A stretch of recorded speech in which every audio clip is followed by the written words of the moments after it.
नमस्कार, मैं हूं अखिलेश पांडे और आप देख रहे हैं सी न्यूज़ भारत। वक्त हो चुका है न्यूज़ बुलेटिन का। इस बुलेटिन में हम जानेंगे कि कहां स्टेट बैंक से बीते दिन हुई लूट का पर्दा हुआ फाश, कहां उदयपुर हत्याकांड के विरोध में व्यापारी संघ के पदाधिकारी एवं आसपास के ग्रामीणों ने विरोध प्रदर्शन करते हुए 5 मिनट का मौन धारण किया, कहां सड़कों पर जल भराव होने से आम जनता को हो रही है परेशानी। ऐसी तमाम खबरों पर आइए विस्तार से करते हैं चर्चा। चंदौली के सैयद राजा थाना अंतर्गत स्थित स्टेट बैंक से बीते दिन हुई लूट का पर्दाफाश हो गया है। इस घटना को अंजाम देने वाले 5 लुटेरों को गिरफ्तार कर लिया गया है। इन लुटेरों के पास से 3,50,000 रुपए के साथ साथ कई पिस्टल और तमंचे, 3 अपाचे बाइक, 4 मोबाइल के साथ कई सामान बरामद किए गए हैं। ये पांचों बदमाश बिहार के जिला कैमूर के रहने वाले हैं। बता दें कि इन बदमाशों ने उस वक्त पेट्रोल पंप के कर्मचारी के ऊपर हमला कर दिया था जब वो स्टेट बैंक में पैसा जमा करने जा रहे थे। उनके स्टेट बैंक के पास पहुंचते ही लुटेरों ने फायरिंग कर हमला कर दिया था। उनसे बैग छीनकर लुटेरे वहां से भाग निकले थे।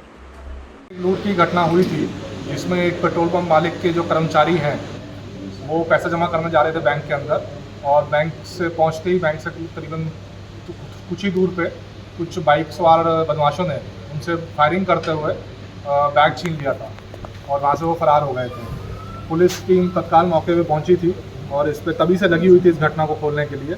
और आज पुलिस टीम द्वारा इसमें स्वॉट की टीम, सर्विलेंस की टीम, सभी ने काम किया है और थाना सैयद राजा ने भी काम किया है। इसमें 5 लोगों को अरेस्ट किया गया है।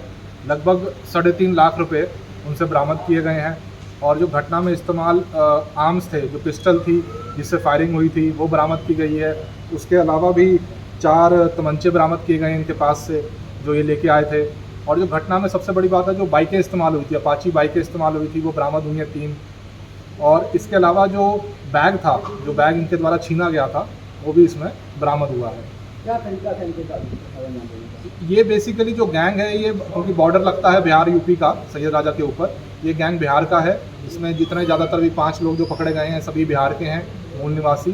तो इनको किसी के द्वारा बताया गया था कि बैंक में, जैसे वो पेट्रोल पंप के पास कैश इकट्ठा होता है वीकेंड का, सैटरडे संडे का, तो वो जमा करने जाते हैं सोमवार को बैंक के अंदर। तो किसी ने इनको इन्फॉर्मेशन दी थी, उसी इन्फॉर्मेशन पे ये लोग अपनी टीम को लेके आए थे और टीम अलग अलग पॉइंटों पे रखी हुई थी। और कुछ लोगों को इसमें भी हमने वांछित रखा है, उनकी भी जल्द अरेस्टिंग होगी और जो शेष बरामद की है वो उनसे की जाएगी। और उनकी टीम ने ही, इनकी जो टीम है पूरी टोटल, उनके द्वारा ये घटना की गई। इसमें जो मेन अभियुक्त था, जिसका नाम अभिषेक पांडे है, जिसने उतर के जो कर्मचारी उसको गोली मारी थी, हालांकि बचाव हो गया था और गोली कहीं पे घुसी नहीं थी, उसको पैर को छूते हुए निकल गई थी। तो वो भी इसमें लड़का पकड़ा गया है, मेन मास्टरमाइंड। इसके बाकी जो 7 इसके लड़के थे उनको भी जल्द पकड़ा जाएगा और जो शेष बरामद किए वो भी की जाएगी। इनका और भी आपराधिक इतिहास रहा है?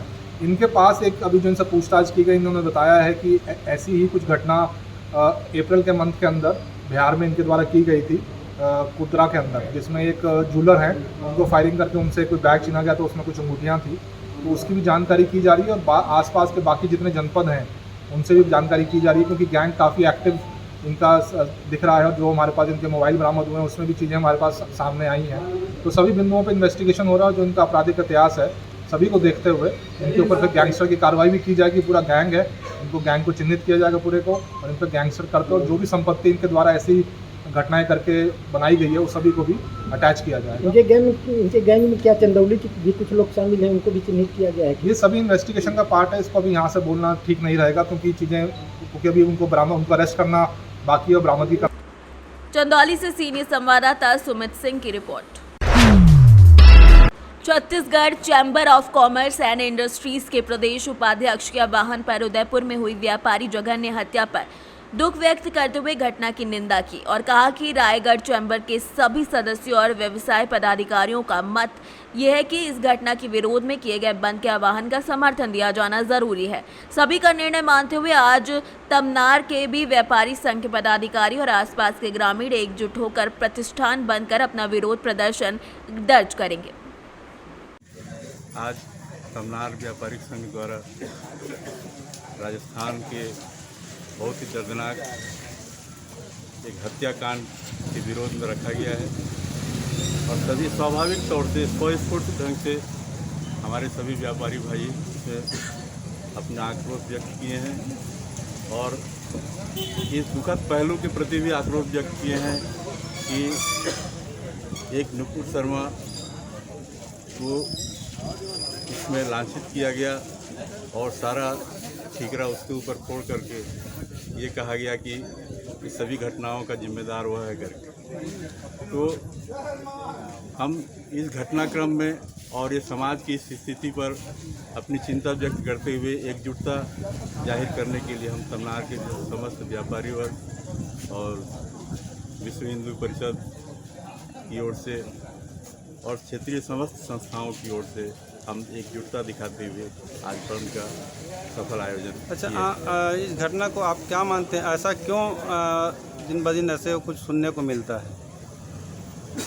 मुझे तो इस पर हमारे राजनीतिक परिप्रेक्ष्य में जो भारत में जो तुष्टीकरण की राजनीति है वह एक मुख्य कारण समझ में आती है, क्योंकि जब तक हम सबका साथ, सबका विकास और सबका विश्वास इस ओर कदम न बढ़ाएं और उस हिसाब से हम अपने समाज का निर्माण न करें, तब तक ये घटनाएं किसी भी एक वर्ग को विशेष दर्जा दे करके उनको छूट दिया जाए समाज में और दूसरे वर्ग को संरक्षण भी न दिया जाए, जैसा कि इस केस में भी हुआ है कि मृत व्यक्ति ने कई बार अपना गुहार व्यक्त किया पुलिस प्रशासन से, वहाँ के राज्य प्रशासन से भी, किंतु उसको सहयोग न मिला और उसको संरक्षण भी नहीं मिला।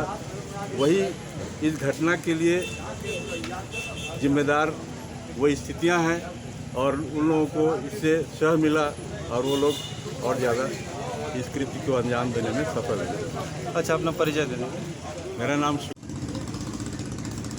राजस्थान में कन्हैया लाल साहू नामक एक व्यापारी का जिस प्रकार निसंग ढंग से उसका हत्या हुआ और जिस बर्बरता से वो हत्यारों ने हत्या किया और उसको फिर उनका जो लहजा एटीट्यूड था उसको देखते हुए पूरे विश्व हिंदू परिषद एवं छत्तीसगढ़ चैम्बर ऑफ कॉमर्स के द्वारा यह बंद का आह्वान किया गया है और बंद स्वस्फूर्त रहा। और मैं तमनार में देख रहा हूँ कि पूरे कहीं पे पान ठेला, दवाई दुकान तक भी यहाँ खुला नहीं है और मैं तमनार के सभी व्यापारिक संघ को धन्यवाद दूंगा कि उन्होंने देश का जो मर्म को समझा और यहाँ पे बंद का आह्वान किया। छत्तीसगढ़ से सी न्यूज संवाददाता सरोज की रिपोर्ट। लखीमपुर खीरी के मोहम्मदी विकासखंड मोहम्मदी क्षेत्र के अंतर्गत प्राथमिक विद्यालय शिवनगरा से विद्यालय को बेहतर बनाने के लिए जिम्मेदार अध्यापकों को अधिकारियों के सहयोग से सौंदर्यीकरण का कार्य कराया गया। बताते चले कि बच्चों की शिक्षा व्यवस्था को लेकर खंड शिक्षा अधिकारी भगवान राव से बातचीत के दौरान जानकारी प्राप्त हुई कि प्रत्येक विद्यालय में अध्यापकों का शिक्षण कार्य देखने योग्य है। सभी के सहयोग से शिक्षा व्यवस्था को और बेहतर बनाने का प्रयास चल रहा है। लखीमपुर से सी न्यूज संवाददाता अतुल मिश्रा की रिपोर्ट। मधुबनी जिले के लदनिया प्रखंड क्षेत्र के कुमरखत पूर्वी पंचायत के दानेवारी गांव में पीडब्ल्यूडी सड़क से नेपाल सीमा तक जाने वाली पक्की सड़क जलमग्न हो चुकी है। मानसून के आते ही लगातार बारिश होने से यहां बाढ़ की स्थिति उत्पन्न होनी लाजमी है। बीती रात भारी वर्षा होने के कारण पद्मा चौक की पीडब्ल्यूडी सड़क पर दानेवारी स्कूल से पूरब आधे किलोमीटर के क्षेत्र में लगभग कमर तक पानी भर गया है, जिससे आवागमन और जनजीवन ठप हो गया है। पूर्व पंचायत समिति सदस्य राम कुमार यादव ने बताया कि इस क्षेत्र के जनप्रतिनिधियों के द्वारा जनहित में सड़क से लेकर संसद तक सवाल उठाए गए, लेकिन सरकार और विभागीय अधिकारियों के लाल फीताशाही और उदासीनता के कारण इसका स्थायी समाधान नहीं हो पाया है। अगर समय रहते इस समस्या का समाधान नहीं निकला तो बाढ़ से होने वाली अनहोनी से इनकार नहीं किया जा सकेगा। नेपाल के जलग्रहण क्षेत्र में भारी बारिश एवं सीमावर्ती ब्लॉक लदनिया में 3 दिनों से हो रही भारी बारिश के कारण कुमरखत पूर्वी पंचायत की दोनबारी गांव में नेपाल तक जाने वाली सड़क पर वर्षा का पानी चढ़ गया है। वहीं इसी पंचायत के पथलगाढ़ा गांव के मुख्य सड़क पर भी बाढ़ का पानी चढ़ गया है। लोगों का जीना मुहाल हो गया है। प्रशासनिक स्तर पर किसी भी प्रकार का कोई उपाय नहीं किया गया है। मधुबनी से सी न्यूज संवाददाता अनिल कुमार चौधरी की रिपोर्ट। खबर मुजफ्फरपुर जिले के बंदरा प्रखंड से है, जहां प्रखंड मुख्यालय स्थित प्राथमिक स्वास्थ्य केंद्र में शनिवार को एक महिला ने 3 स्वस्थ बच्चों को एक साथ जन्म दिया। जच्चा और बच्चा सभी स्वस्थ हैं।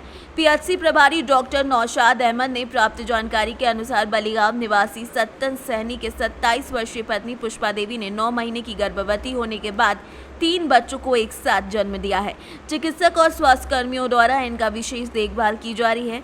एक साथ 3 पुत्र के जन्म लेने से जहां परिवार में खुशी का माहौल है, वहीं अस्पताल में भी कौतूहल का विषय बना हुआ है। 12:30 बजे लेबर रूम में भर्ती हुई और 2 बजे पहला बच्चा डिलीवर हुआ, 2:10 पे दूसरा बच्चा हुआ और 2:15 पे तीसरा बच्चा हुआ। बहुत खुशी की बात है कि तीनों बच्चे स्वस्थ हैं, तीनों लड़के हैं और माँ भी स्वस्थ है। बच्चे लोग माँ का दूध पी रहे हैं। इससे पहले भी आपके हॉस्पिटल में ऐसा हुआ है? नहीं, इससे पहले तो हमारे यहाँ ट्रिपलेट्स कभी नहीं हुआ है। ट्विंस हुआ है, 2 बच्चे हमारे यहाँ डिलीवर्ड हुए हैं, लेकिन ये पहला केस है जो कि 3 बच्चे एक साथ डिलीवरी इनका हुआ है। इससे पहले भी उनके पास बच्चा वगैरह था क्या? हाँ, इससे पहले उनके 2 बच्चे, एक लड़का एक लड़की है जी। अभी जच्चा बच्चा का क्या स्थिति है? जच्चा बच्चा दोनों स्वस्थ हैं। ठीक है, क्या नाम है? मैं डॉक्टर नौशाद अहमद, प्रभारी चिकित्सा पदाधिकारी। मुजफ्फरपुर से सीनियर संवाददाता गंधीर कुमार झा की रिपोर्ट। ग्वालियर नगर निगम चुनाव से 4 दिन पहले भाजपा के कद्दावर नेता पूर्व मंत्री अनूप मिश्रा मंच पर नहीं बैठे। बताया जाता है कि भाजपा के संकल्प पत्र को लेकर एक प्रेस वार्ता आयोजित की गई थी, जिसमें मंच पर महापौर प्रत्याशी सुमन शर्मा, सांसद विवेक नारायण सेजवलकर, पूर्व महापौर समीक्षा गुप्ता और मंत्री माया सिंह, ऊर्जा मंत्री प्रद्युम्न सिंह तोमर उपस्थित थे। जब संकल्प पत्र का विमोचन हो रहा था, तभी जिला अध्यक्ष ने पूर्व मंत्री को मंच पर आने को कहा, लेकिन गुस्सा या पूर्व मंत्री नाराज कर बाहर चले गए। उनकी नाराजगी यही नहीं थमी, उनके आज जितने कार्यक्रम थे वो उन्होंने सभी निरस्त कर दिए। स्मार्ट सिटी परियोजना के अंदर अमृत योजना के दौरान लगातार अधिकारियों ने आपत्तियां लगाई हैं। 8 आपत्तियां हैं फाइलों पर। उसके बाद करोड़ों रुपए के भुगतान किए गए हैं, फर्जी भुगतान किए गए, जिनको विभाग में तैनात अमृत योजना में तैनाती अधिकारियों ने आपत्तियां लगाई और उसके बाद भुगतान कर दिए गए। क्या अगली बार उनकी जांच होगी? आप जांच कराएंगे? मेरी जानकारी के हिसाब से जो भी शिकायतें आई हैं, मैंने ये भी सुना है कि लोकायुक्त में शिकायतें गई हैं। इसी मैंने सुना है, मुझे पता नहीं, और मेरे पूरा भरोसा है कि अगर किसी प्रकार की अनियमितता होगी तो नगर निगम अपने स्तर पर उसकी इंक्वायरी करेगा, जांच भी करेगा। बिल नंबर 19 2.5 करोड़ का बिल है, जिसमें 8 आपत्तियां लगी हैं। नहीं, देखिए अभी इतना डिटेल तो क्योंकि मैं डील नहीं करता इसलिए नहीं बता पाऊंगा, पर एज ए प्रिंसिपल और एज ए पॉलिसी बता रहा हूँ। उसमें किसी प्रकार की अनियमितता अगर पाई जाती है, उसकी शंका भी होती है, कोई शिकायतें भी आती हैं, तो उसकी शिकायत का निवारण करके उनकी जांच की जाए। संपत्ति कर का सरलीकरण कैसे करेंगे? क्या है आप नियमित कर्मचारियों को स्थायी ऐसी सुविधा देने की बात कर रहे हैं। स्थायी सुविधा का क्या मतलब? मतलब ये अनुकंपा नियुक्ति का कोई प्रावधान नहीं है। स्थायी का तो प्रावधान ही नहीं है। विनियमित के लिए भी अनुकंपा नियुक्ति का प्रावधान उसमें नहीं है। जैसे वेतनमान बदलता है तो उसमें बदलने का प्रावधान नहीं है। ठीक है, हमारा ये मानना है कि ये सुविधा उनको मिलनी चाहिए, क्योंकि किसी न किसी तरह से किसी न किसी रूप में वो कर्मचारी नगर निगम के हैं, और एक तरह से उनका जो डेली वेजेस का जो स्टेटस था उसको बदल करके सरकार ने उनको नगर निगम का कर्मचारी बनाया है। इसलिए जो सुविधाएं उनको अपन दे सकते हैं वो अपन देंगे। ये एक प्रक्रिया रहेगी। ये इसके लिए इनको संकल्प करना पड़ेगा, नगर निगम को, परिषद को प्रस्ताव शासन को भेजना पड़ेगा, वो स्वीकृति लेंगे तब वो हो पाएगा। 2 बार शासन को प्रस्ताव जा चुका है कि वेतन जो विनियमित कर्मचारी हैं उनको पुनः दैनिक वेतन भोगी कर दिया जाए। इसका आपके कार्यकाल के बाद 2 बार प्रस्ताव जा चुका है। मेरी जानकारी में जो आप बता रहे हैं वो ऐसा कोई प्रस्ताव मेरे ख्याल से नहीं गया है, पर एक बार वो स्थायी कर्मी हो गए तो उनका स्टेटस तो बना रहेगा। वो पत्र सरकार ने फैसला लिया है इसके आधार पर नगर निगम ने संकल्प किया था, प्रस्ताव किया था। मेरी आपके समय में सर खराब हुआ था 2000 उन 2900 कर्मचारियों को दोबारा कोई डेली वेज करने का प्रस्ताव मेरी जानकारी में नहीं। जानकारी आपके पास नहीं भी है, लेकिन सांसद जी हर बार संकल्प पत्र पेश किया जाता है, लेकिन जो संकल्प लिए जाते हैं चुनाव के समय वो संकल्प अभी तक पूरे नहीं हुए। जैसे रोपवे वाला सबसे पहले आप भी महापौर रहे, सांसद रहे, लेकिन रोपवे अभी तक नहीं बन पाया। क्या कारण है? क्या सामंजस्य नहीं बन पा रहा है? सिंधिया जी पहले तो चलो दूसरी पार्टी में, तब तो सिंधिया जी भी इस पार्टी में आ गए, अभी भी नहीं बन पा रहा है। क्या कारण क्या आ रहे हैं सामने? तो ये सवाल आपने और लोगों से पूछा किसी से? रोपवे का तो आपने टोटल नगर निगम में 3 बार महापौर रहे आप, पिताजी साहब। आप जो खुद नहीं कहना चाहते। ग्वालियर से सी न्यूज संवाददाता योगेश बिसारिया की रिपोर्ट। जसपुर जिले के दुलदुला थाना क्षेत्र के फोकटपारा में सरेराह हत्या का सनसनीखेज मामला सामने आया है। मिली जानकारी के अनुसार दुलदुला पुलिस ने बताया कि घटना 1 जुलाई की है। मृतक अपनी पत्नी के साथ तालाब में नहाने जा रहा था। इसी दौरान आरोपित दीनबंधु उनके पास आया और कुछ दिन पहले हुए एक मामूली विवाद को और बढ़ाने लगा। मृतक महिला के मुताबिक आरोपित दीनबंधु ने पहले उसके पति पर गुलेल से हमला कर दिया। उसके बाद उसने कुल्हाड़ी उठाकर उसके पति के सिर पर वार कर दिया, जिससे उसकी मौके पर ही मौत हो गई। पत्नी की रिपोर्ट पर दुलदुला पुलिस ने आरोपित दीनबंधु के खिलाफ धारा 302 के तहत अपराध दर्ज कर आरोपी को हिरासत में ले लिया है और आगे की कार्यवाही करने में जुट गई है। क्या हुआ था? कैसे थाना आए हैं? क्या चीज का झगड़ा हो गई? हाँ, कहाँ टाइप का झगड़ा हो रहा? कैसे मार दिए उसको? अपना विचार कैसे मैं काम करता हूँ, कपड़ा बता गया दोनों को ठेंगा लाठी भेज के निकल रहा है, पूरा अंगना में ढला पत्थर। तो क्या बात को लेके लड़ाई हुआ? मैंने कहते हुए चार दिन पर जब से घर को दाड़ मिल घर बना लगता जमीन को लेके। हाँ, पहले भी यही मन उसको देता है। हाँ, पहले भी हो चुका है। तो पहले भी जेल भेज रहे हैं, हमारा बहुत दिनों किलने खाना है झगड़ा। अच्छा,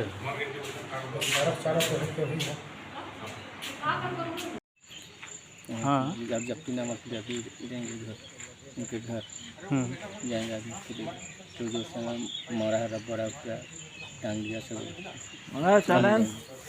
किस बात को लेके हुआ था? उसको तो नहीं जान पा रहे हैं किस बात को लेकर। दोनों का बीच में लड़ी झगड़ा होते रहता था, इससे पता चला दोनों का। अच्छा, नहाने गए थे, क्या नहा के आ रहे थे टाइम, क्या पता किसी चीज़ लड़ी झगड़ा हो गया। तो आज वहाँ पे मारपीट हुआ, एकदम भले मारा बोलते हैं, गाड़ी से छोड़ दिया 2 बार। सर क्या था मामला जो कल जो मर्डर हुआ था उसके बाद? ये मामला ये था कि पति पत्नी दोनों फोकटपारा सोकोडी काम रहते हैं और अपने पड़ोसी दिलबंधन से घोरने के ऊपर से विवाद हुआ। उसी विवाद पर से जो है दिलबंधन मालू राम को गुलेल से मार रहा था। उसकी ये फिर लोग नहाने जा रहे थे, उसी टाइम उसकी पत्नी पेशाब कर रही थी थोड़ा सा उनको करके, तो फिर उधर से आया और ये आरोपी जो है मालू राम को टांगे से मार दिया। फिर आरोपियों को कहाँ से पकड़ के लाए? फिर उनके घर से गिरफ्तार कर लिया। अच्छा, तत्काल गिरफ्तार कर लिए हैं। फिर आईटी क्या करवानी चाहिए? फिर अभी रिमांड पर भेजने की कार्रवाई कर रहे हैं। जसपुर से सीनियर संवाददाता दीपक वर्मा की रिपोर्ट। उदयपुर में टेलर कन्हैयालाल की हुई निर्मम हत्या के विरोध में हिंदूवादी संगठन विश्व हिंदू परिषद के द्वारा पूरे छत्तीसगढ़ में आज बंद का आह्वान किया गया। इसी क्रम में आज जसपुर जिले में भी बंद का असर देखने को मिला। विश्व हिंदू परिषद समेत संघ के तमाम संगठनों के द्वारा शुक्रवार को ही सोशल मीडिया के जरिए जिला बंद का आह्वान किया गया था, जिसके अंतर्गत में दुलदुला में सुबह से ही बंद का नजारा देखने को मिला। अंतर्राष्ट्रीय हिंदू परिषद के अध्यक्ष अजय गुप्ता ने बताया कि दुलदुला वासियों के द्वारा बंद का पुरजोर समर्थन किया गया है। आज यहां के व्यापारियों ने सारे प्रतिष्ठान बंद कर जिला बंद का समर्थन दिया। दुकान कैसे बंद है? आप लोग क्यों बंद रखे हैं दुकान? भाई पूरे गांव में आज उदयपुर का घटना को लेके बंद किया गया है, तो हम व्यापारीगण भी उनका समर्थन दिए हैं। हाँ, आप बताएंगे यहाँ आप अंतर्राष्ट्रीय हिंदू परिषद के अध्यक्ष हैं। आज ये दुकान क्यों बंद रखे हैं आप लोग जो यहाँ पे? आज दुकान इसलिए बंद है कि जो उदयपुर में जो इतनी बड़ा शर्मनाक घटना जो हुआ है उसको लेके हमारे दुलदुला के जितने भी व्यापारी संघ के लोग हैं सभी ने आज दुलदुला बंद करने का आह्वान किया। अंतर्राष्ट्रीय हिंदू परिषद के तमाम सदस्यों ने कल सभी जगह जाकर यह बताया गया कि उदयपुर में जो इतना बड़ा घटना हुआ है इसलिए अंतर्राष्ट्रीय हिंदू परिषद की ओर से आज दुलदुला बंद का आह्वान किया गया, जिसमें सभी व्यापारीगण समर्थन के लिए तैयार हुए और आज दुलदुला पूरी तरह से बंद है। छिटपुट कोई दुकानें खुली हैं, होटल वो केवल कुछ लोगों के पानी वानी की व्यवस्था के लिए। मैंने आपको बंद का समर्थन मिला? पूरा मिला, भरपूर मिला समर्थन सभी व्यापारियों से। जसपुर से सीनियर संवाददाता दीपक वर्मा की रिपोर्ट। कुशीनगर नेबुआ नौरंगिया थाना क्षेत्र के ग्राम सभा लक्ष्मीपुर में आज शाम 5:15 पर सतरोहन पासवान के घर के समीप आलू लदा हुआ ट्रक एक बुजुर्ग साइकिल चालक को बचाने के चक्कर से अनियंत्रित होकर विद्युत पोल से टकराकर गड्ढे में जाकर फंस गया। इस घटना में चारा खा रही गाय बाल दुर्घटनाग्रस्त होने से बच गई। कुशीनगर से सीनियर संवाददाता हरिओम तिवारी की रिपोर्ट। फिलहाल के लिए इस बुलेटिन में इतना ही। देश दुनिया की तमाम खबरों के लिए देखते रहें सी न्यूज़ भारत। हर खबर आपके साथ, आपके हाथ।